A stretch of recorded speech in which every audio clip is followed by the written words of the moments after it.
Well, good morning. We're going to get started. My name is Brian Sponsler, and I serve as Vice President for Policy here at Education Commission of the States, and also have the pleasure of serving as the Acting Director of Strong Start to Finish. I want to thank you for joining us on our webinar this morning and for your interest in learning more about our work. We've had a tremendous response to our release letter of interest, and you are joined today by over 60 of your colleagues from around the country to learn more about Strong Start to Finish as a project and to gain additional clarity about how to develop a strong response to our recently released request for letters of interest. Before we get started, I want to acknowledge two of my colleagues, Mark Frazier and Lauren Cisneros, who are on the line with us today. Lauren has been handling many of the technical logistics for this webinar and remains accessible via email during the call should anyone have any difficulties. Lauren may be reached at info@strongstart.org during the webinar if you require any technical support or assistance. Mark is a key member of the Strong Start to Finish leadership team and joins us today to facilitate the question and answer portion of the webinar.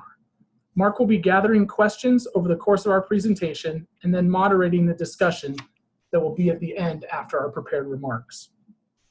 A quick review of the process for submitting questions for discussion today.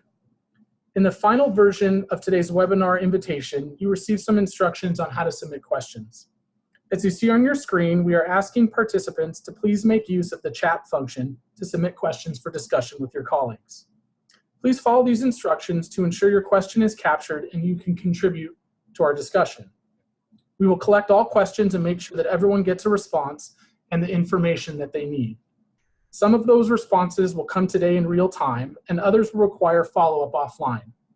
If you submit a question this morning that does not get addressed during the webinar, please know that Strong Start to Finish staff will follow up with you later this afternoon and ensure you get the information you need to complete a high-quality LOI. Finally, while you may submit your questions at any time, we will be holding questions until the completion of our prepared remarks. The purpose of today's webinar is really twofold. The primary intent is to provide each of you with the information you need to develop high-quality responses to our LOI. To do so, we will be reviewing key elements of the LOI document, answering questions that we've received from the field over the past week, and allowing time for questions and answers and discussions from those of you on the webinar this morning. Secondarily, this webinar is another opportunity for Strong Start to Finish staff to continue to learn from our colleagues who are working on our common cause. We hope to learn from you through your questions and comments, through your continued engagement about how we can best position Strong Start to Finish for success as we continue to refine and improve our efforts moving forward. So thank you for your contributions to our thinking. As a scaling project that is seeking to leverage and build upon existing work in the field, we're committed to being additive to the community of policymakers, scholars, administrators, and practitioners who have been working diligently on supporting students and helping them get better outcomes. Here's a quick overview of the topics we're going to cover today. I'll start by very briefly providing an overview of Strong Start to Finish, reviewing our goals, funding partners, and identifying our major streams of work.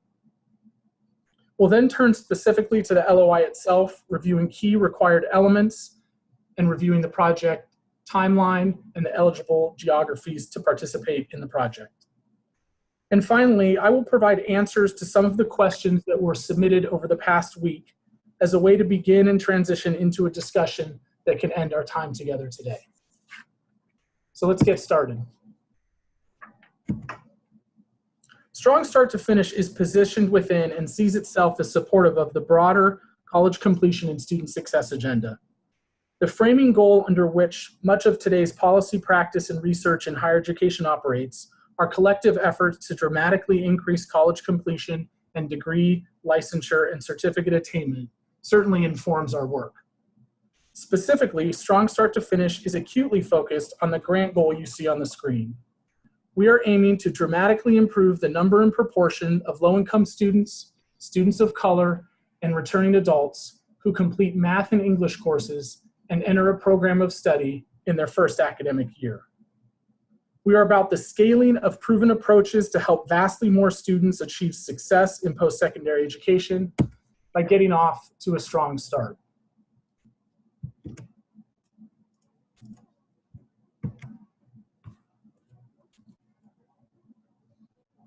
Strong Start to Finish is all about scale, about addressing big problems with ambitious solutions. We are humble but aggressive in our approach. We believe that over the past 2 decades, the fields of policy, practice, and research have created improved pathways for students in need of developmental education, and we know that many of you on today's webinar have contributed to that work. Strong Start to Finish seeks to leverage the proven success that campuses and systems across the country are having, and to scale those successes so that they may eventually serve all our students who are in need of our support. Strong Start to Finish has 3 funding partners. We are financially supported by these 3 partners: the Bill and Melinda Gates Foundation, the Kresge Foundation, and the Great Lakes Corporation and affiliates. These 3 funders have pooled money and taken a new approach to strategic philanthropy, seeking to combine their efforts to increase their impact. They've provided not only funding, but also have been meaningful partners and contributed greatly to the leadership efforts and development of this project. And we are certainly thankful for their continued support. Finally, we turn briefly to what Strong Start to Finish will be doing over the next 4 years. We have 3 connected streams of work or activity that will be undertaken in overlapping stages. Our site-based work, which we'll spend some time talking about today, aims to demonstrate how DevEd reforms can dramatically increase student success and can in fact do so at scale. Knowledge management and development, which encompasses a host of activities related to the evaluation, continuous improvement, and systems learning, supporting new lines of scholarship and inquiry. This will build upon what we learn and inform our scaling site work. And we will continue to leverage the fine work that's being done by our partners and colleagues in the field. And finally, the establishment of a Strong Start to Finish network of peers in the policy, practice, technical assistance, and scholarly communities who are working on our common cause.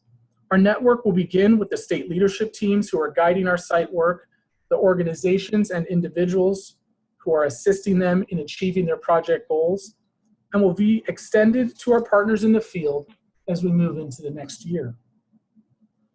So that's a bit about Strong Start to Finish. I hope you've had a chance to review all of the information about the project on our website, and certainly encourage you to continue to use that as a resource to learn more about our efforts as we move forward.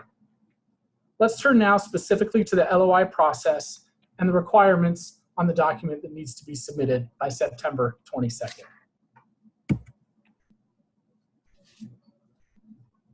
Just last week on August 22nd, Strong Start to Finish released our letter of interest to conduct site-based work aimed at scaling developmental education reform. The release of the LOI is the first step in our process to identify and fund scaling sites that are at the core of our work. We are looking for partners in the field to indicate to us that they have an interest, the ability, and a proven track record of success to make dramatic improvements in student outcomes over the next 3 years. There are 4 steps shown here in our site selection process. These steps are going to unfold over the next 6 months. Submissions on the LOI are due to Education Commission of the States on September 22nd. An evaluation period of the LOIs will take place, and in mid-October, Strong Start to Finish will invite some subset of sites who send in an LOI to respond to a full proposal. That full proposal deadline will be November 30th. Over the course of December and January, our review team will evaluate those RFP submissions, and in late January, we will announce the selected scaling sites. Work will officially begin the first week of March with our first kickoff Strong Start to Finish national network convening that will include key partners as well as the leadership teams and organizations working in our site-based work. In addition to that timeline for the site selection process, I want to quickly remind everyone of the geographic areas that are eligible to respond to the LOI. The 12 states highlighted in orange represent geographic areas that are eligible to receive funding through this project. These are the places where the work needs to be happening. I want to stress that this does not mean that the work has to be done at the state level. As indicated in the LOI instructions and other documents, states, higher education systems, regional consortia, or metropolitan areas within these geographies are all encouraged to submit a letter of interest. With our timeline and the eligible areas as a backdrop, I'd like to turn now to the specific elements of the LOI that need to be addressed in submission. You see on the screen the 9 section headings of the LOI document. I'm going to take some time to talk through each of those in turn and provide information that responds directly to questions that we've received over the past week and that expands upon the LOI document itself and the related submission instructions, both of which are available through the Strong Start to Finish website. Thinking of some of the dimensions of management that are required to be submitted as part of the LOI, we've asked for identification of a project lead. This project lead is the entity that will submit the LOI and would ultimately be the grantee should any grants be awarded to that site. In responding to the LOI, we're looking for an indication that the project lead is appropriately able to work with and across the leadership teams that will be established and can help guide the project towards its goals and desired outcomes. Some examples of project leads are provided here: state agency, an institution leading a consortium. In addition to a project lead, we've asked for identification of a grants manager. This role is primarily one of fiscal agent. There are many ways that projects may propose or want to bring forward ideas about how to identify a grants manager, and we are certainly open to working with those of you that would submit an LOI to meet your specific needs. I do want to stress, because we've had several questions about whether the grant manager may be a government agency or government employee. And the answer to that question is yes. We're open again to working with you with your individual cases, and if you have questions about a specific grant manager you'd like to check with us before September 22nd, please do reach out. Thinking about the LOI response to the leadership team, this is the key body that will move the work forward over the duration of the project. The leadership team identified will have final authority over the project, the direction, and owns the goals and outcomes. In responding to this portion of the LOI, we are looking for a clear articulation of who leadership team members will be. We're not looking for full bios at this point. We don't need a lengthy articulation of their specific roles, but we would like enough information so that the evaluation team looking at LOIs can determine, in fact, are these the right individuals that have the authority and ability to move the proposed work forward. These could be vice chancellors or presidents of institutions that may be part of a consortium. They could be key policy actors, individuals that work in state agencies or in nonprofits in communities that are applying to the LOI. We're not bounding up the roles that these people can play, but it is critical that in the response to the LOI, we have an understanding of who the individuals are that are ultimately going to be responsible for moving the work forward. Turning to goals, we've asked in the LOI for you to outline the goals for student achievement and systems transformation. The point is that we are seeking a goal that reflects an actual change in student outcomes. So you see there an example, going from X number to Y number of low-income students passing college math and English over the duration of the project. This will allow us to get an understanding of the number of individuals that the proposed project would be touching over the 36-month period.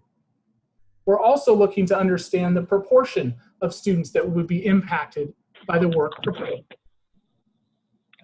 Second statement there, this change would result in over X% of targeted student populations. That places the change that's being proposed in the context of current momentum and practice. We're also looking for an understanding that systems will need to be modified and changed to achieve those desired results. Scope and breadth is important, as we mentioned. And while we're not looking for a long articulation of problems and challenges that will be addressed by the proposed line of work, we are looking for simple basic statements of what a goal for the project is, the number of individuals that hope to be moved through college math and English in their first academic year and on a pathway towards degree or certificate completion, and some basic identification of the systems barriers that are going to be addressed to help get to that change. Certainly this work plan would be fleshed out in more detail in response to a full proposal.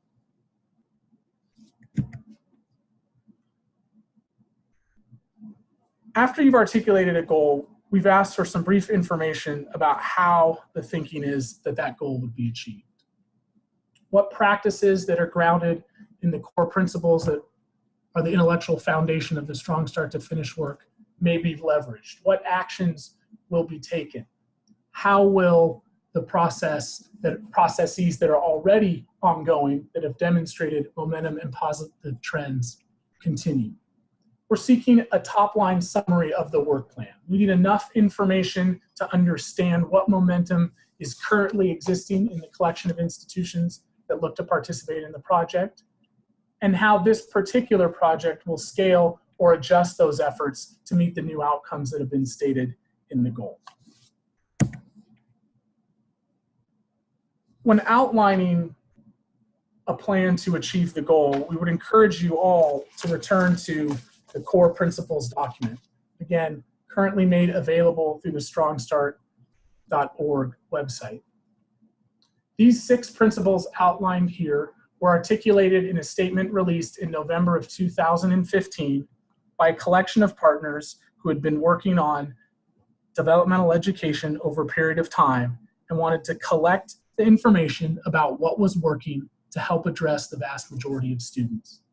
In addition to an articulation of these principles, strongstart.org contains resources, evaluations, metrics that you may find useful in thinking about developing a plan to move towards goal completion of the project outlined in the LOI. We've asked for some information about the types of individuals and organizations that might be available to provide technical assistance to support the projects that are proposed.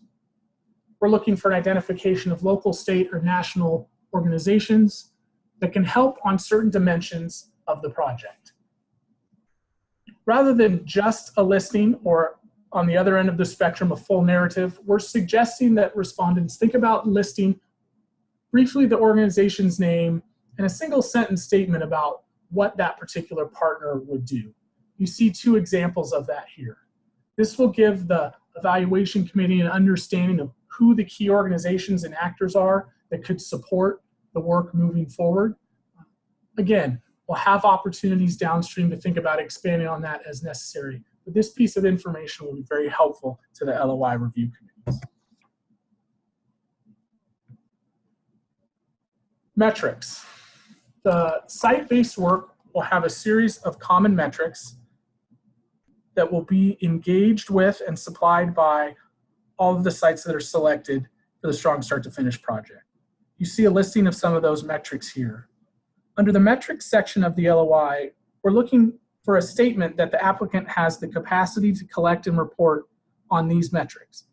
The statement that these metrics are currently being collected or could easily be collected by taking advantage of current data collection efforts and processes would certainly be appropriate. Please note that the last 3 items here on the screen are examples of metrics that would have site-specific definitions, whereas the other metrics would likely be working off a common data dictionary that we would provide to all sites. We understand, for instance, that program of study will be differently defined by institutions or geographies across the project. The point is we'll eventually be asking sites to define program of study appropriately for their context, to track information related to that definition consistently over the duration of the grants agreements.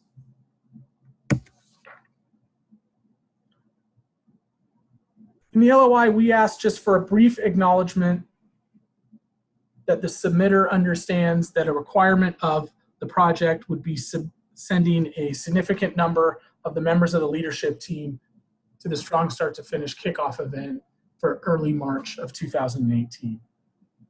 To respond to some early questions about activities of the network and how the network is organized, you see a few bullet points there.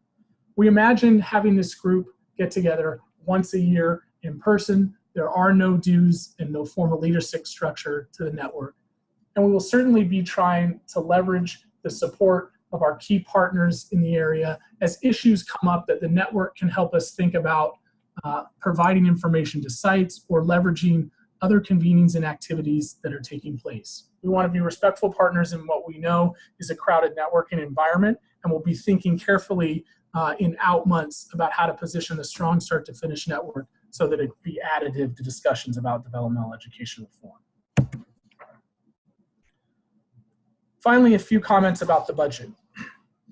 For submitting information in the budget section of the LOI, we are really looking for a single figure that is an estimate of the total expenditures required for the 3-year grant period, March of 2018 through February of 2021. The figure should request the total request to be made to Strong Start to Finish to support the work outlined in the LOI. As a reminder, Strong Start to Finish grants will be awarded with a maximum up to $2.25 million over the 3-year period. ECS has funding to support at minimum 3 sites at that full amount.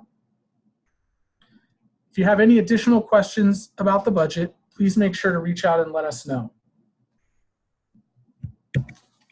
Finally, a reminder about the submission process.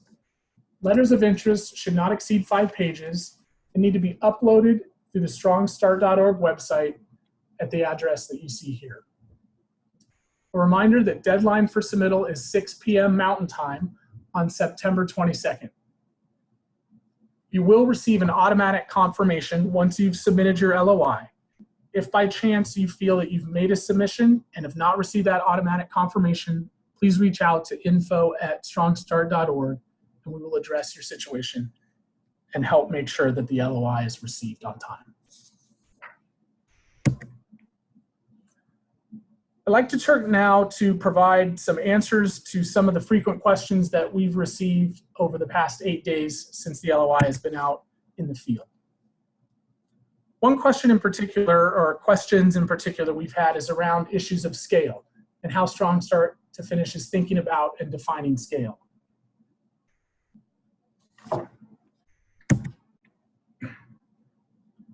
For us, scale suggests reaching the vast majority of students within the defined scope of the proposed project. As a reminder, this is a competitive grant process, and we are going to be awarding and looking for proposals that can serve large number of students.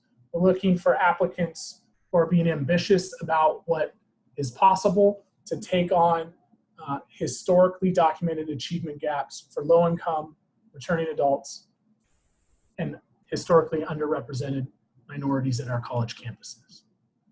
We'll be interested in large numbers as well as the proportion of students.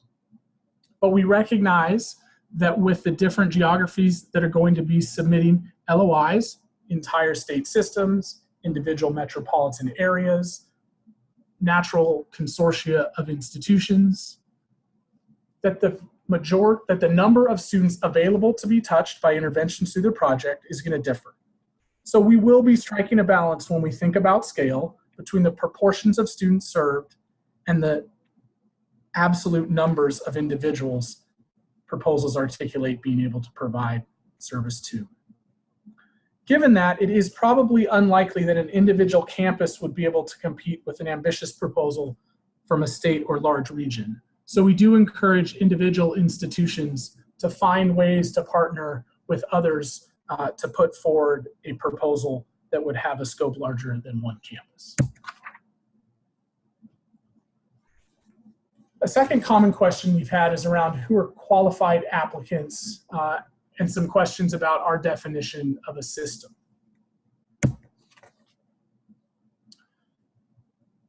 So we are trying to be inclusive in our understanding about who could be an appropriate primary applicant. We're not trying to restrict who could be an applicant in a particular geography that's appropriate for the project. So for example, we might have a chancellor's office, a nonprofit that serves as the leader of a consortium in a particular metropolitan area, or a designated individual institution in a consortia could in fact be an appropriate applicant in responding and submitting the LOI. What's really most important, and I hope a takeaway today, is not necessarily just who the primary applicant is, but who's going to serve on the leadership team for the project. We really want to make sure that we're seeing leaders that are engaged on the team who have a commitment to and the authority to implement the proposed work plan. that's about applicants. Turning to our definition and conception of systems. I want to be clear again, like states, the geography isn't states and the work has to take place at states. Our use of the word system is not to restrict LOI respondents to only individuals or organizations that are formal state level boards or coordinating bodies. When we talk about defining a system for the reasons of submitting an LOI and thinking about that in the context of strong start to finish of the project, we're looking for a collection of institutions and individuals that makes a coherent case for how they can advance dev ed reform at scale and address the needs of the students that their institutions are serving. Again, this is a project that is looking to build upon a demonstrated track record of success. There are many efforts out there that are intended on supporting an interest in taking on developmental education reform, placing dev ed reform on the agenda of key administrators and policymakers in certain communities. That is not the goal or intent of Strong Start to Finish.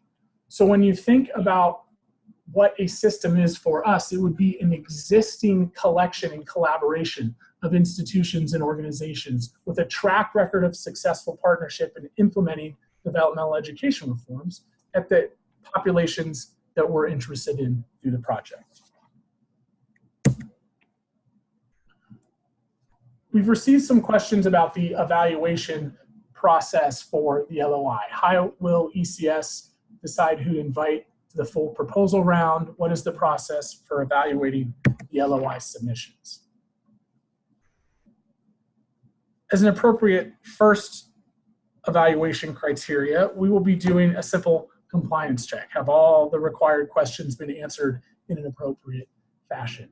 We'll then be working as a Strong Start to Finish and Education Commission of the State's team to examine the scale of the proposed project, literally looking at the number of low-income students, students of color, and or returning adults to be served by the proposed work.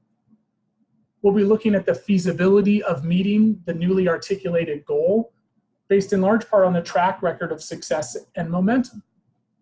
We'll be looking for a mix of approaches, grounding in the core principles and practices that we believe have proven to be successful in helping these student populations move into degree programs.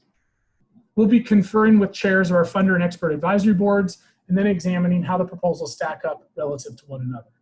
I would imagine that we will be inviting somewhere between 6 sites to submit full proposals, and again, we'll be doing so in mid-October. Finally, we've had some questions around funding and budgets. As I'd indicated in my prior remarks, we are not looking for a disaggregated budget with expense categories such as personnel, travel, capital costs, etc. We are truly at this stage looking for a single top line anticipated budget request for the proposed line of work. The figures submitted should be the amount of dollars looking for a listing of a budget figure for a larger project of which Strong Start to Finish would be supporting only a part of it. Also had some questions about the notation in there regarding philanthropic contributions that may be obtained from local or regional funders. It's not required that any philanthropic contributions have been obtained prior to submitting the LOI, nor is it required that you would identify any conversations that may be ongoing.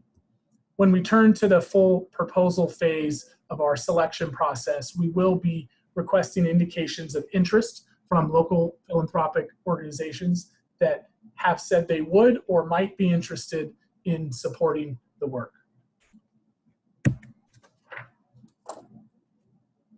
That takes us to the end of our prepared remarks and addressing the questions that were submitted ahead of time through your emails. Thank you for your continued engagement and asking for clarity so that we can help ensure that you have the information you need to submit the best LOI. I'd like to turn now to my colleague Mark Frazier to allow Mark to moderate our conversation in response to any questions that maybe have been submitted through the chat function over the course of our prepared remarks. Mark, I'll turn it over to you. Thank you, Brian. We have received a few questions, which we'll be Happy to address. The first one, Brian, is may a system of higher education composed of various types of institutions submit more than one LOI? Thanks, Mark. Yes, they may submit more than one LOI. I would encourage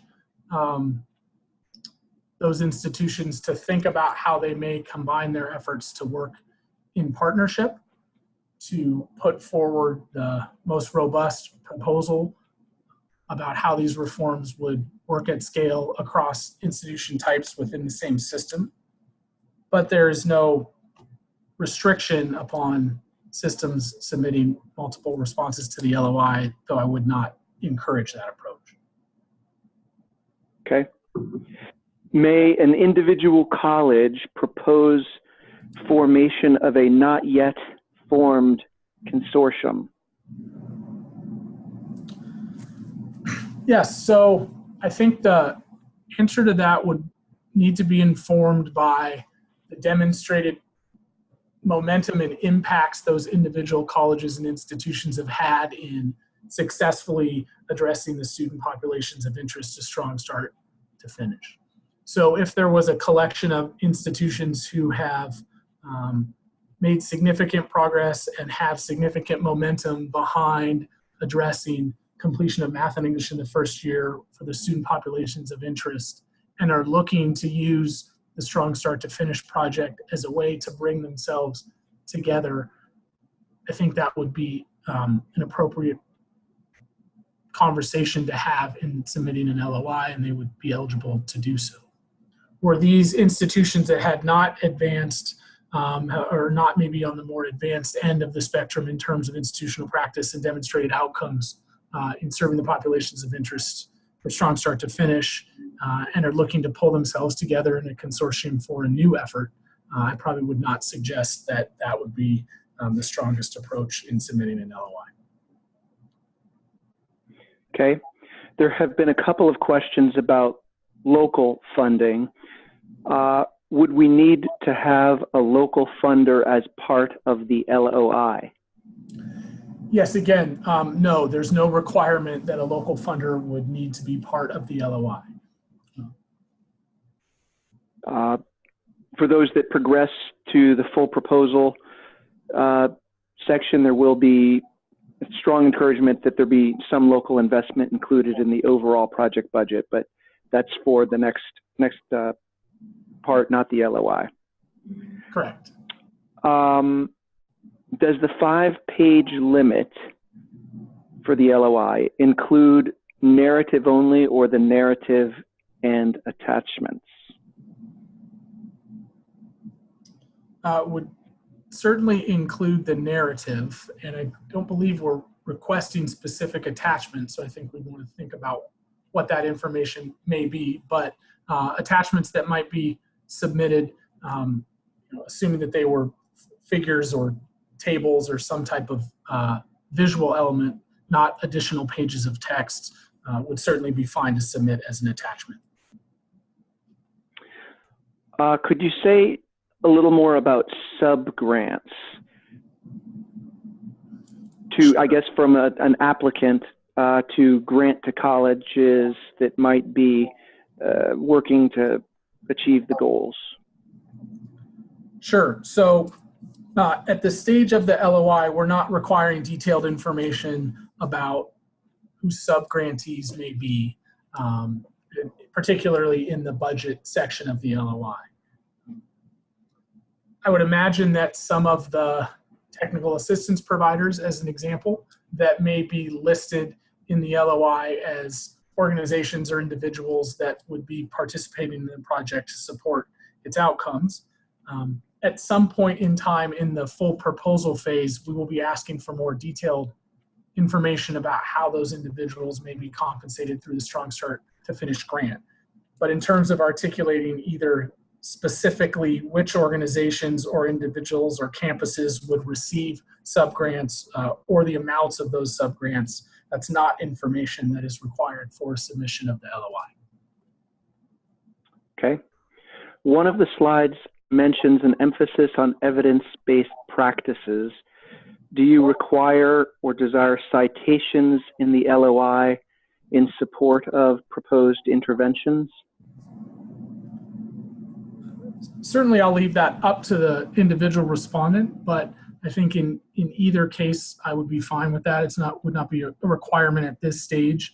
I would imagine that the majority, maybe one way to think about it is there's certainly a body of evidence that the core principles document I referenced is based upon. I think you could assume a familiarity with that evidence by the strong start to finish leadership team and evaluation team for the LOI. Were there a unique intervention that would be proposed as a key part of the work plan, and someone wanted to supply some citations in support of the evidence that suggests that's an effective intervention for this student population, that would certainly be appropriate and okay, but at this particular stage, we would not need a long list of citations through the evidence base for the majority of things we expect to be hearing about. And as you mentioned earlier, Brian, the focus of the grant is building on gains that are being made, amplifying and accelerating a trend in student achievement. It's not a starting point, it's not a startup, it's really an expansion, a taking to scale. So really the proof would be the gains that are already being made that I hope to be extended to even more students. That's right.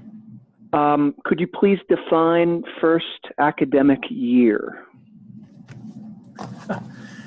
Yes, so certainly we understand that institutions are going to be on different calendars and have ways of thinking about this.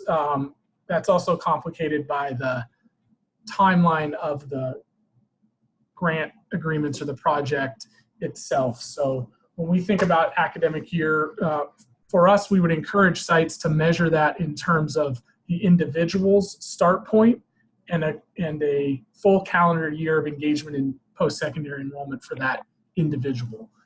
These are the kinds of things we will certainly be working out,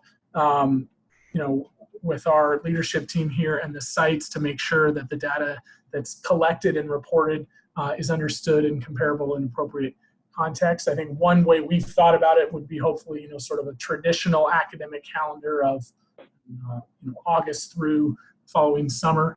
But certainly we realize that there may be markers of importance that we're going to want to look at that would flow off of more of an individual student experience calendar. For example, spring starts aren't uncommon for these student populations and institutions at all. So thinking about, what are the reporting timelines for the project and how can we most appropriately capture what we're trying to capture in terms of the success of the interventions. We'll work with the sites to make sure that we have a common definition across all of the site-based work that is flexible enough to take into account potentially some unique conditions and attendance patterns and institutions involved in the project.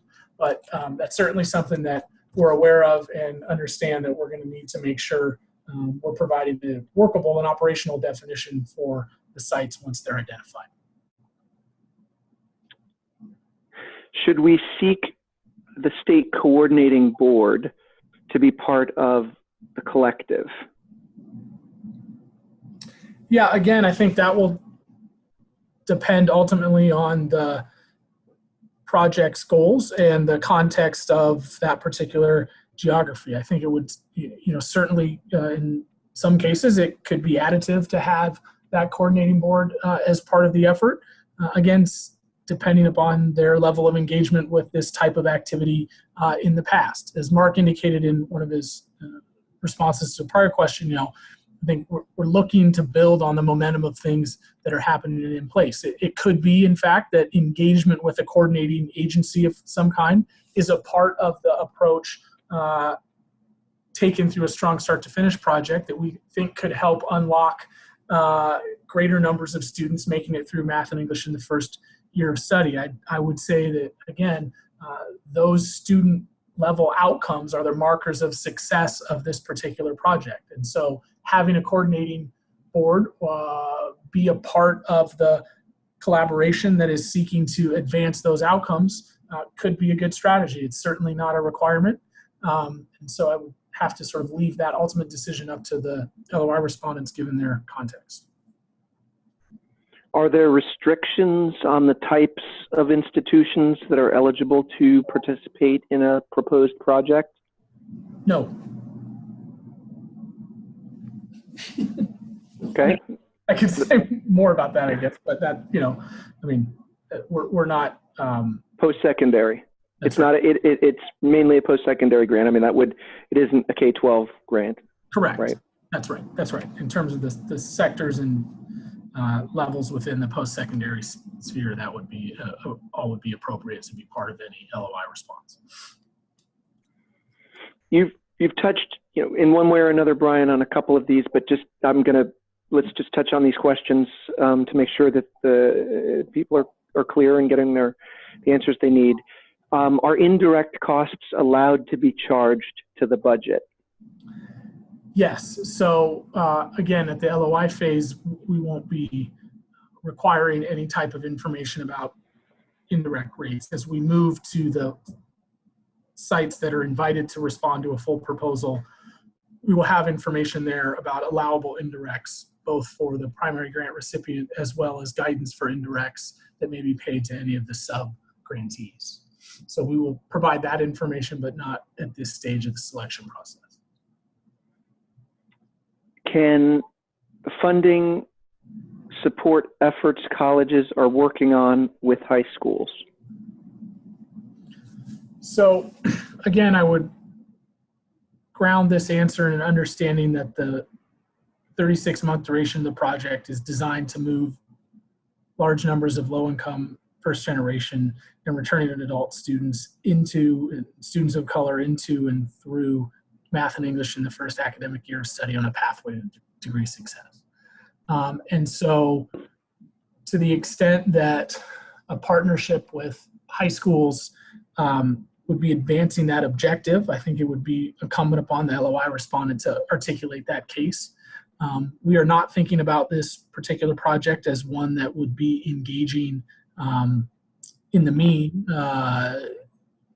partnerships between K-12 and post-secondary institutions. Again, those are valuable partnerships. There's certainly a lot of work to be done between those two sectors in slowing the pipeline of individuals who come to our post-secondary campuses requiring some type of developmental education.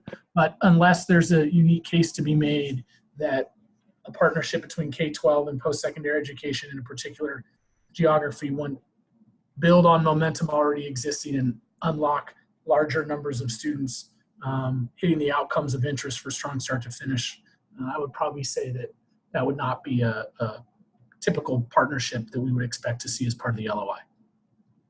Okay.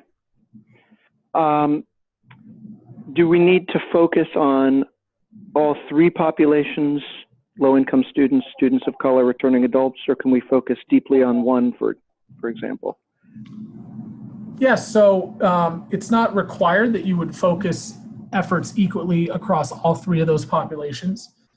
Those populations will certainly be represented in different numbers and different proportions at different collections of institutions we imagine to take part in the work. So if there was a collaboration across institutions who have 70% of their students or returning adults, certainly it would be appropriate for the majority of the student outcome measures to reflect changes in outcomes for adult students. At the same time, we think achievement gaps sort of typically impact these populations most, and so in practical terms, we imagine that all three of those populations will be served at some level by the grant, but articulating a specific focus is appropriate as long as it's not restrictive or overly restrictive, I should say, to the number of students that can be moved through the project. So, focusing on a particular population, let's just say, Hispanic males. If Hispanic males make up 2% of a population that would be eligible to participate in or be touched by some of the reforms proposed, that's probably not going to work. If Hispanic males are 90% of the population of those institutions that make up the respondents to the LOI, then that would certainly be an appropriate focus. So it's going to depend a little bit on the mix of students at the institutions that are participating, but it's not required that we dose our efforts across all three of those equally. Can you say a little more about how the grant monies might relate to existing work that is happening. But let me leave it at that. Okay.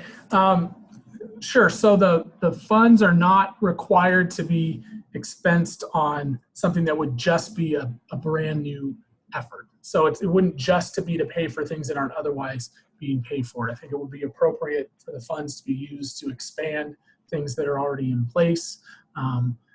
Because we are a project that is looking to build upon the momentum that's there, we're not asking sites to take on new approaches, but in fact to think about how they can use the funding and knowledge and resources that Strong Start to Finish can bring to the collection of institutions that would participate in the project.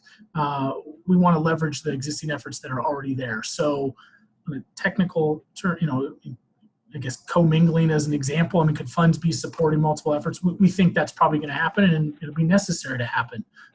We can provide some clear guidance about that, particularly for our partners that are working at government agencies that would require that guidance as part of the information contained in the budget section of the full call for proposals. But we certainly expect that these funds will contribute in part probably to efforts that are ongoing and are being expanded to reach a greater number of students.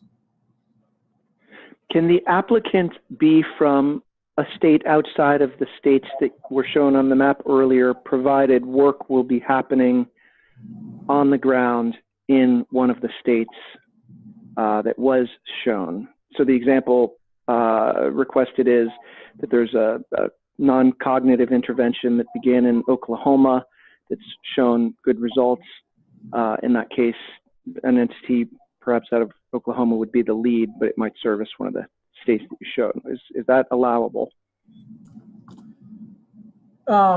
So Mark, the front part of that question was whether that, in that example, the entity from Oklahoma would be the lead for the project lead.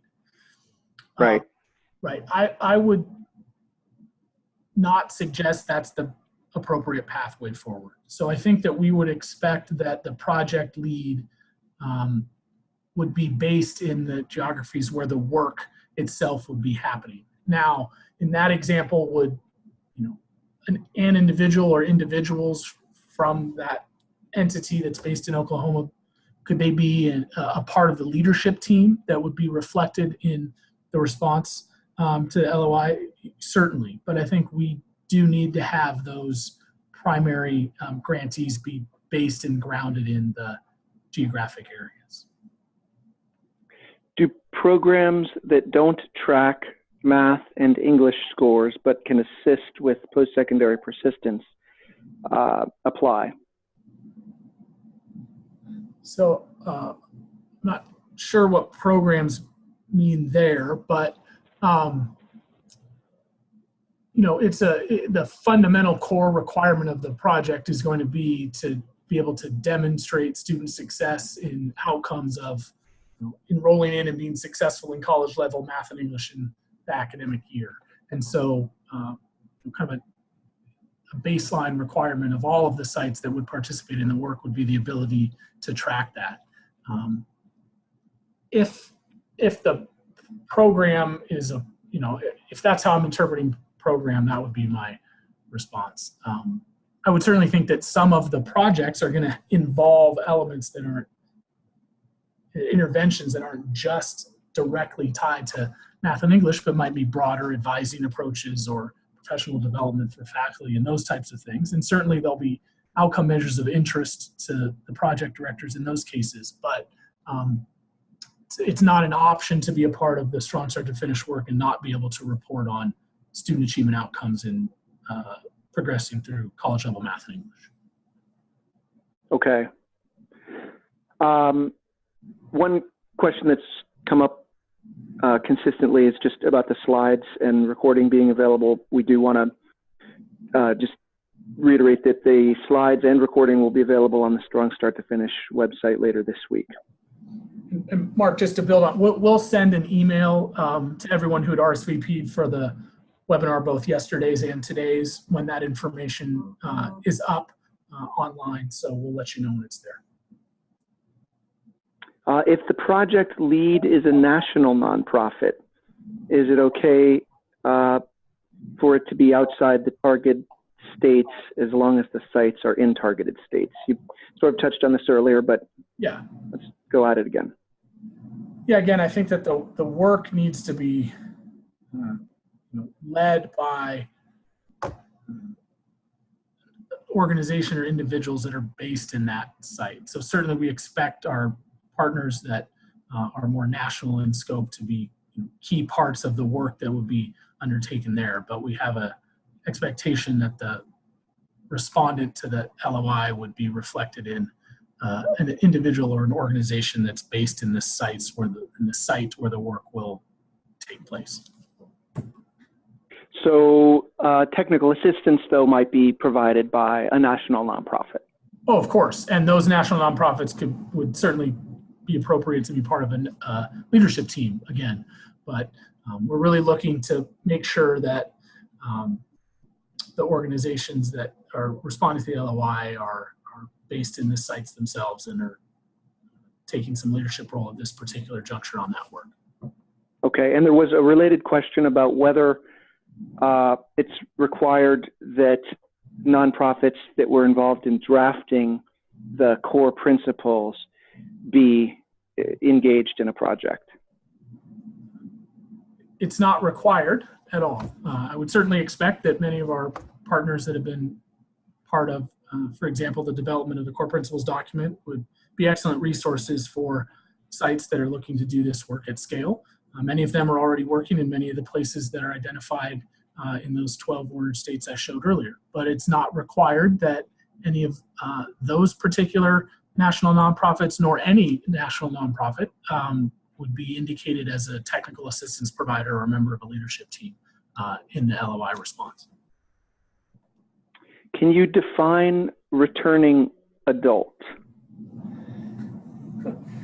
Yeah, so our focus on the adult students is another one of the measurement metrics that we're going to make sure we have common definition and understanding of across the sites that are ultimately selected. For responding to the LOI, I would encourage the institutions that may be involved in a collaboration to just do a quick check on how their institutions are thinking about or how they are currently identifying or counting adult students to the extent they are. One popular definition has been individuals over the age of 25. We're certainly amenable to make sure that we're allowing institutions to make use again of existing data systems and collection processes. But I might say, in thinking about individuals over the age of 25 with some prior college experience or prior enrollments in developmental education courses would get to the returning part, and then certainly beyond just the returning part, adults that are participating in the Dev Ed reform efforts would also need to be counted and tracked across the duration of the project. I think for I'd say, Mark, I think for the LOI responses, we wouldn't be looking for that level of specificity in a definition. If a project was indicating a focus on returning adults, that would be sufficient for the LOI response. Okay. Do proposed projects need to focus on both math and English, and do they need to focus basically equally on those things? I think they need to focus on both math and English. And there's probably some flexibility for various levels of dosing effort across those two. That'll be a little more of an art than a science, so I can't give a percentage of effort today that should be applied to math versus English. We will expect projects to address both of those areas, but certainly understand that some sites may be more advanced in work taking place focused on English completion or focused on math completion. So maintaining the momentum in that area while focusing on more drastically accelerating student success in another is something that I would imagine we'll see as a proposal from someone. If we are selected for funding in round 1, could we also apply for funding in a round 2? I like the bullish nature of that question. We are certainly not hopeful that we will be successful in our continued fundraising efforts to identify organizations that are interested in contributing funds to Strong Start to Finish that would allow us to have a round 2 of applications for site-based work.